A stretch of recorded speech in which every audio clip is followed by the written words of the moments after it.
This subject had complaints about right knee pain. In this video, I will perform some assessments to find out the possible causes of his knee pain. We started our assessments with static posture. In the frontal view, we can see that the right shoulder is lowered, right knee has valgus as well as the left knee. The right foot is externally rotated and the left foot has a slight external rotation as well.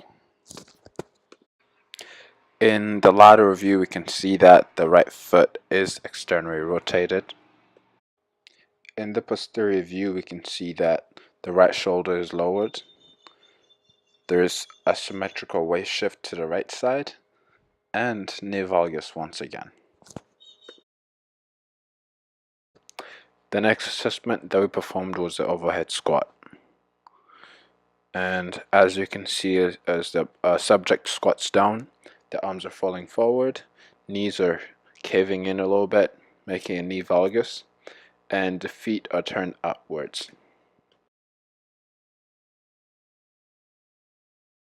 In the lateral view, you can see that arm still falls forward, there is rounding of the back, and you can still see that the right foot is still turned outward.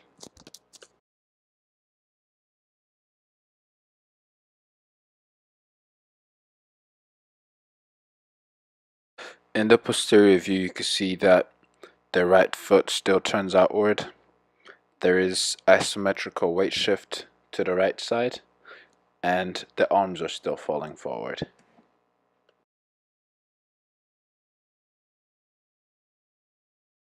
Next, we did the gait walk assessment.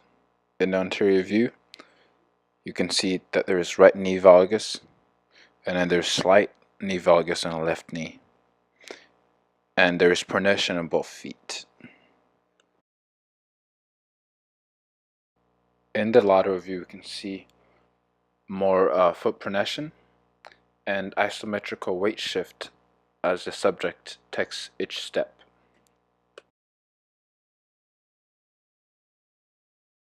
In the posterior view, you can see that there's a lot of knee valgus on the right side and slight knee valgus on the left side.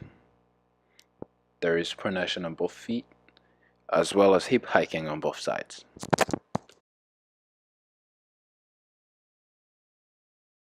The next assessment that we did was range of motions.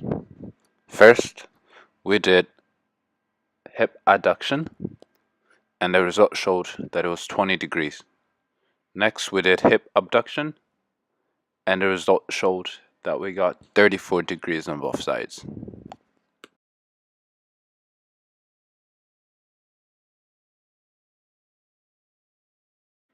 The next assessments that we did was manual muscle testing.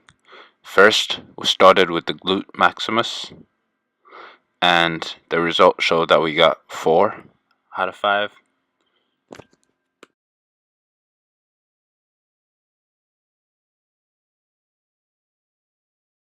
Next manual muscle testing that we did was medial hamstrings, and the result showed that we got 4 out of 5.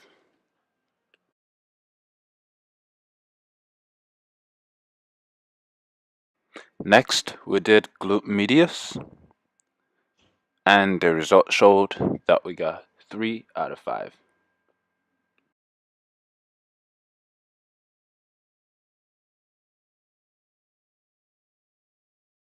Throughout all the assessments that we performed today, we saw that our subject had knee valgus on the right knee.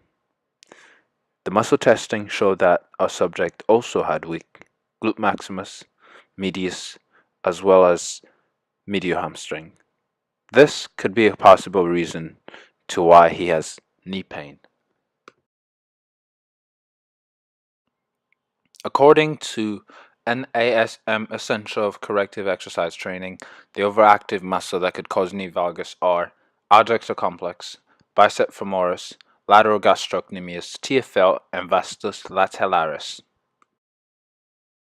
Some of underactive muscles, there would be medial hamstrings, medial gastrocnemius, glute medius, glute maximus, and vastus medialis. With knee valgus being the main issue for this subject, we will use exercise continuum to try to fix it. The first phase of exercise continuum is inhibition. In this phase, we'll be doing a myofascial release for the overactive muscles. Here, the subject is foam rolling his adductor brevis, longus, and magnus. Next, the subject foam rolled the lateral gastrocnemius. And finally, the subject foam rolled his biceps femoris. The second phase of exercise continuum is lengthening. In this phase, the subject will be stretching his overactive muscles. The first stretch that our subject performed was adductor complex stretch. Next, we had our subject perform a gastrocnemius stretch. The next phase of exercise continuum is activation. In this phase, the subject will be doing isolated exercises for the underactive muscles. First, we had our subject do a standing leg curl to activate his medial hamstrings. Next, we had him do glute bridge, and this will work on to activate his glute maximus and medius. Next, we had a subject perform toe raise with his feet turned outward to activate the medial gastrocnemius.